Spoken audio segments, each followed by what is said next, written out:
জানি আমি গুছিয়ে কথা বলতে পারি না, কিন্তু তুই ছাড়া আমার এই চশমা পরা জীবনটা একদম ঝাপসা রে।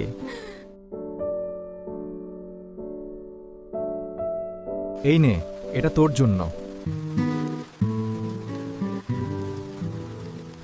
কি আছে এটায়? খুলেই তো দেখ। ও কি সুন্দর!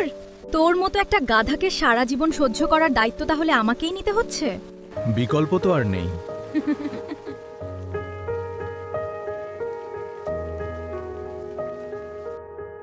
तू पास है मेरे पास है ऐसे मेरा कोई एहसास है जैसे तू पास है मेरे पास है ऐसे मेरा कोई एहसास है जैसे